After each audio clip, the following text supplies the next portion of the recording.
The real enemy for Black people, our true final boss, if you will, is ancestral worship.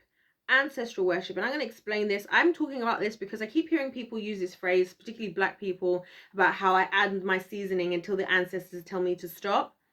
Listen, for me, that is one of those terms that shows just how ignorant we are of where a lot of the things we say and do as Black folk come from. And I'm of the theory that when we Black folk finally turn away from our ways of just worshipping these other gods, knowingly or unknowingly, that is when we will see everything we've been asking for, the level of freedom, the level of prosperity and everything. And that's actually what I believe is the truth for Africa right now, because a lot of this stuff, there is a lot of this going on there, but also in the Western society, in the UK, in America, us as Black folk, we have really idolized these ancestors.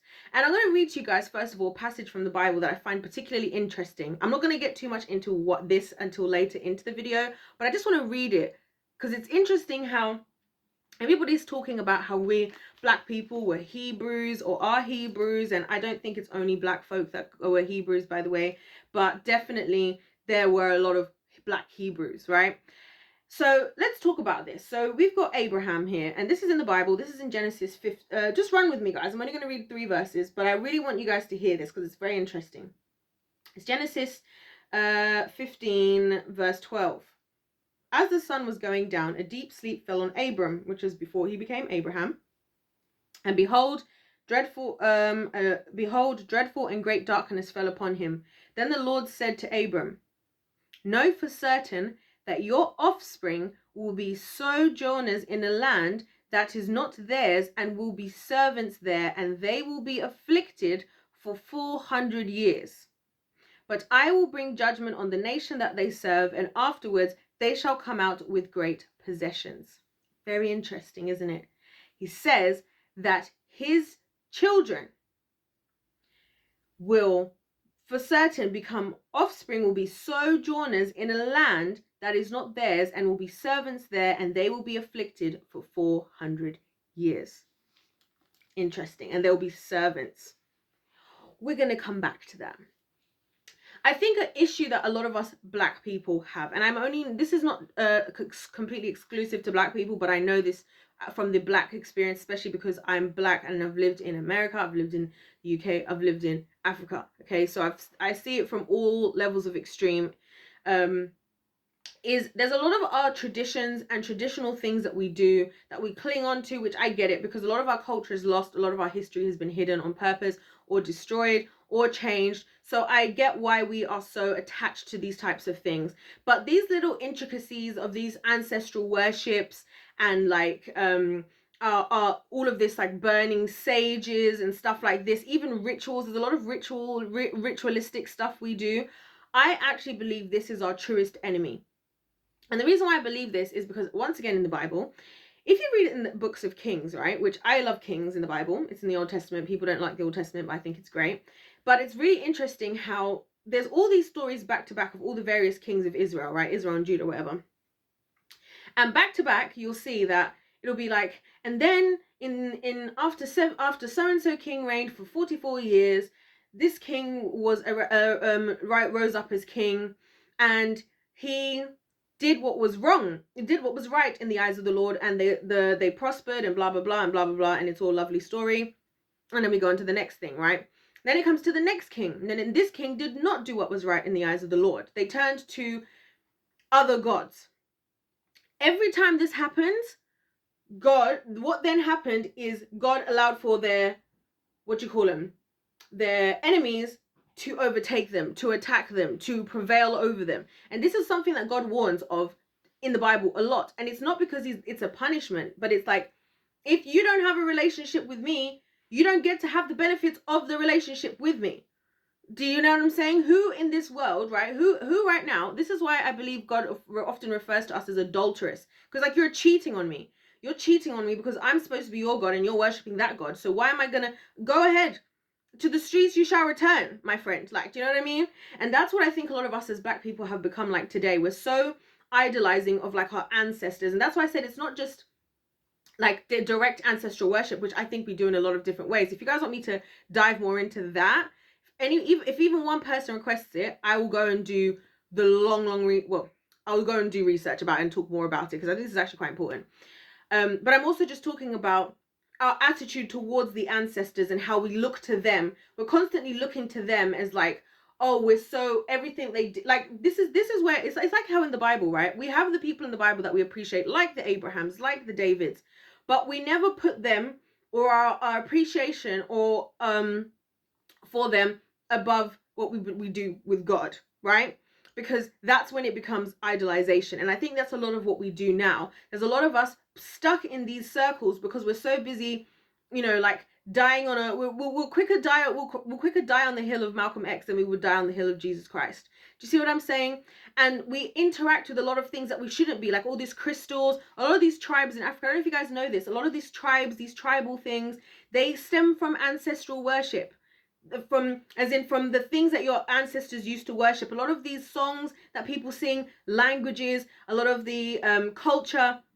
I've been researching a lot about it for my own cultures, about the tribes that my family comes from, what they types of things they do, the names of the gods. You guys will be surprised the names of the gods that we actually are represented. Sometimes in the way we do our hairstyles, sometimes it's in the way we dress and the patterns. Sometimes it's in the dancing even and stuff like that. A lot of these dances, a lot of these things that you see in festivals, in places, they're actually rituals to gods. We don't realize it. And this is why I believe the Bible says that people perish for a lack of knowledge. You're asking and praying to me while at the same time you're unknowingly doing rituals to another god. So what is going to go on here? Now don't get me wrong. I believe God has grace for us. And I think that, the spiritual world is quite alive in the Black community in general. It's pretty normal in general that you meet a Black person and they had some experience of God or whatever in their life.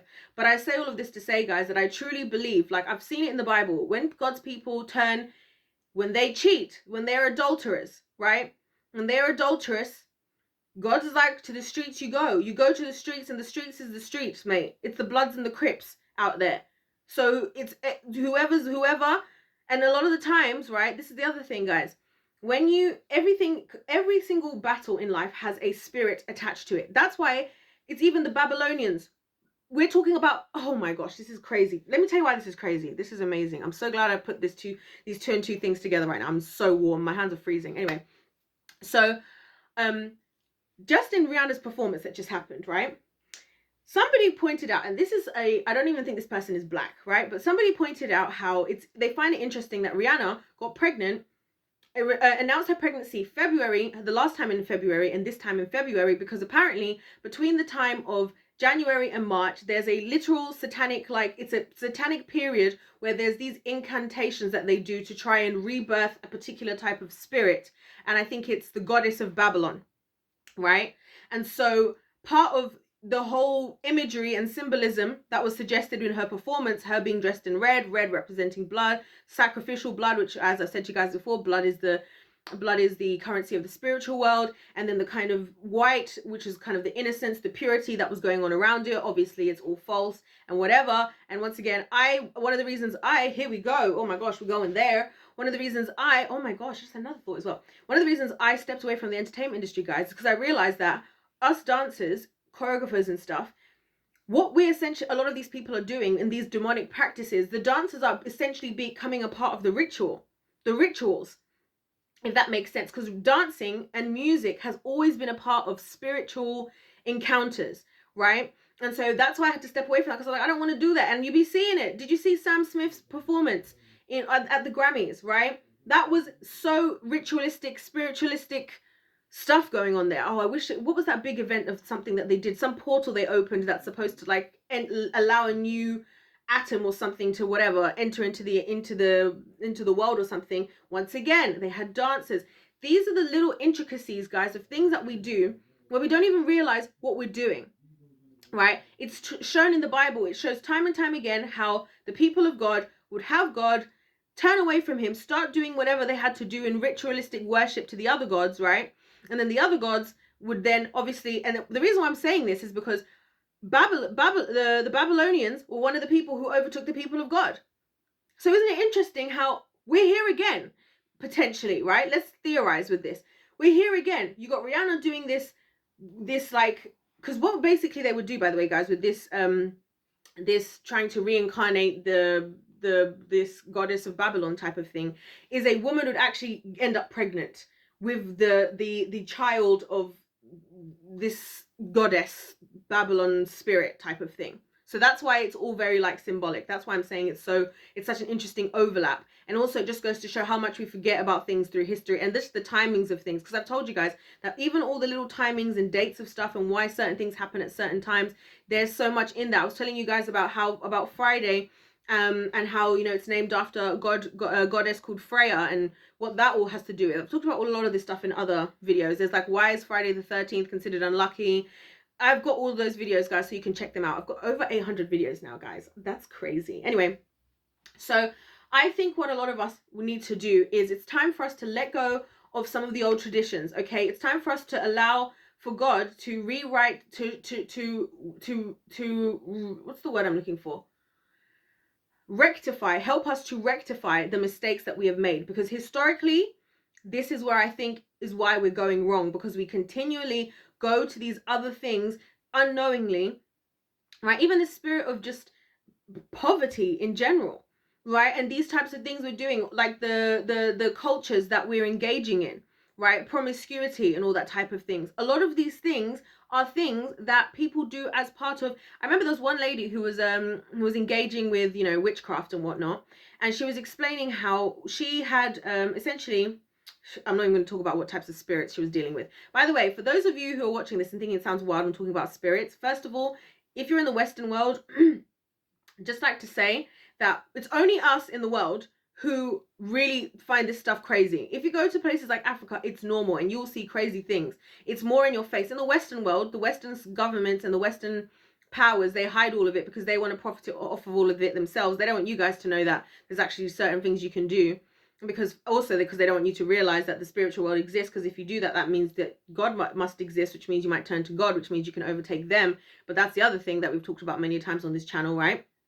But anyway, this stuff is normal, right, around the world. It's just in the Western world we don't know about it, because the people in power don't want us to know, because they want to be able to use it for themselves and not tell us and make it sound crazy. So then when people like me speak about it, I sound crazy, and then you go off stupidly thinking that I sound crazy and that these people are trustworthy, when in reality, behind the scenes, this is exactly what they're getting up to. And going back to Rihanna again, I find it really interesting what the types of things she was doing while she was off on her break, and the things that she was encouraging, right? A very Babylonian type of things, right? Like the makeup, Fenty Beauty, Savage X Fenty, the underwear, right? This is the type of stuff. We've got Instagram models coming online modeling Savage X Fenty. She especially helped the black people, didn't she? Because it was good. Don't get me wrong, I'm not mad I'm never mad at something that's truly progressive, guys. That's great. But we have to remember that this is exactly how this is how the devil works. This is what you call the yin and yang. There's no such thing as good and the bad. There's no such thing as the bad and the good, guys. There's just good and bad. Yin and yang is a scam. By the way, there is just good and bad. So even when we talk about stuff like that and we're like, oh, like the good and the bad, like that's how the devil disguises himself always. It's like in religions, the religions that miss out the Jesus portion, which is the keyest portion of it all. Do you guys see where I'm going with this? And so I think for us as black folk, if you really want to start taking W's, we need to start letting go of some of these traditions.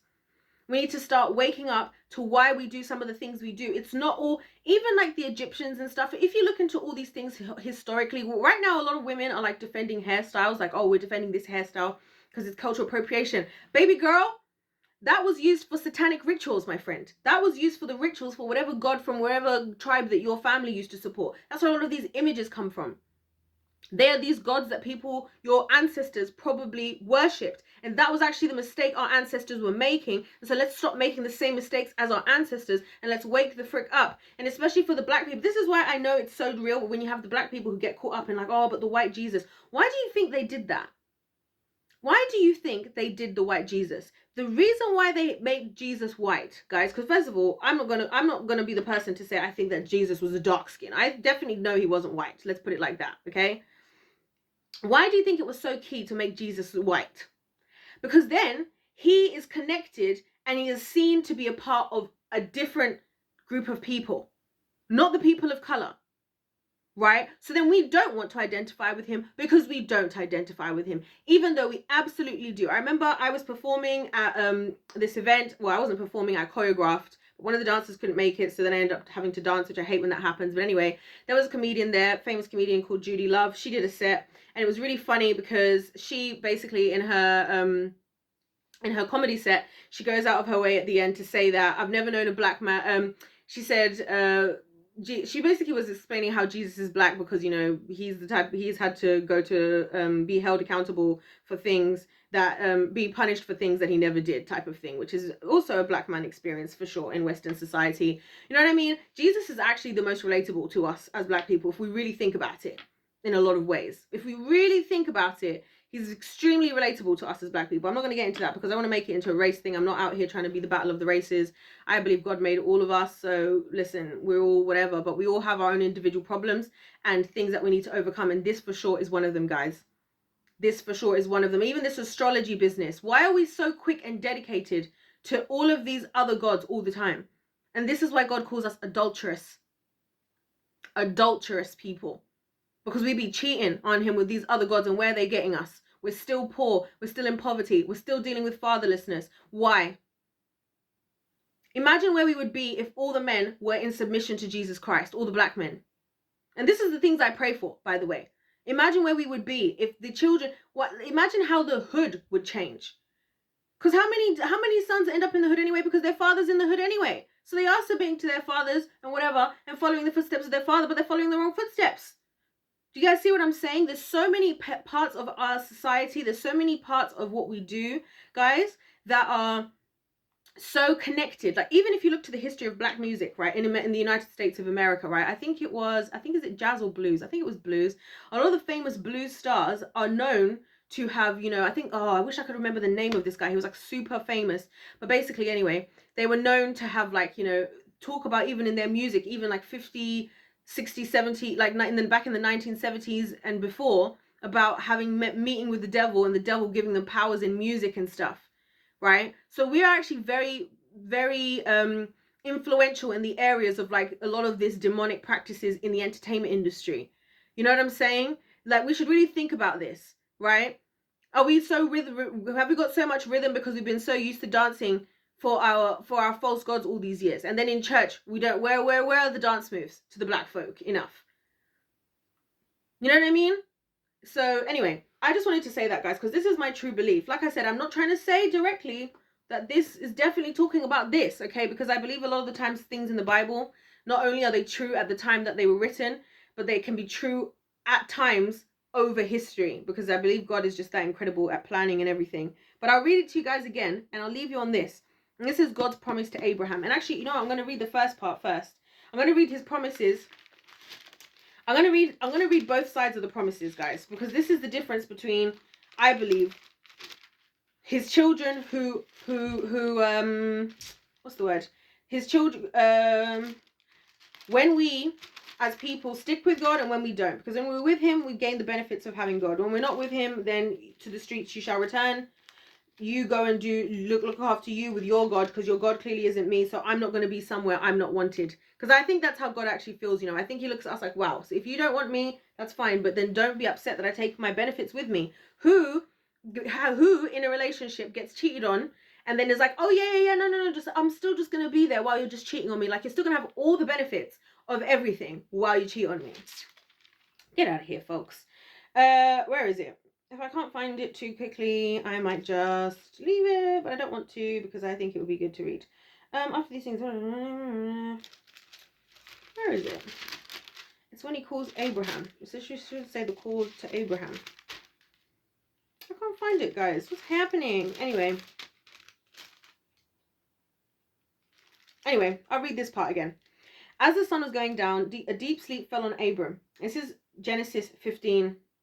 Verse 12. As the sun was going down, a deep sleep fell on Abram, and behold, dreadful and great darkness fell upon him. Then the Lord said to Abram, know for certain that your offspring will be sojourners in a land that is not theirs, and will be servants there, and they will be afflicted for 400 years. But I will bring judgment on the nation that they serve, and afterwards they shall come out with great possessions. So there is light at the end of the tunnel. And I believe that the light at the end of the tunnel is that when the people remember their God, like I said, it happened over and over again in the book of Kings, time and time again, right? And where was the last throne of King David as well, guys? Just as a little clue. Ethiopia. Do you know that Ethiopia, do you know what that word actually used to mean? Just black. Calling somebody Ethiopian in the Bible just meant they were black. Do you guys see how the dots are adding up? And I even have seen the research of how you can find out where the Hebrew black started in the in Africa, and like which tribe ended up where. It's just crazy. Anyways, guys, I say this out of love. I say this because I want to see us succeed. I say this because I want to see us win. I say this because we're always talking so much about all of this. Oh, we want the rights for black people. We want this and we want that. There are things that we are doing ourselves that are shooting us in the foot. I found it now. It's the call of Abram. It's Genesis 12. It says, it's only a couple of verses I'm reading. Now the Lord said to Abram, go from your country and your kindred and your father's house to the land that I will make, that I will show you, and I will make you a great nation. I will bless you and make your name great, so that you will be a blessing. I will bless those who bless you, and him who dishonors you I will curse, and in all the families of the earth, and all the families of the earth shall be blessed. And it even says here, because Abraham was rich, y'all. I don't know if you know this. In chapter 13, verse 2, it says, now Abraham was very rich in livestock and in silver and in gold.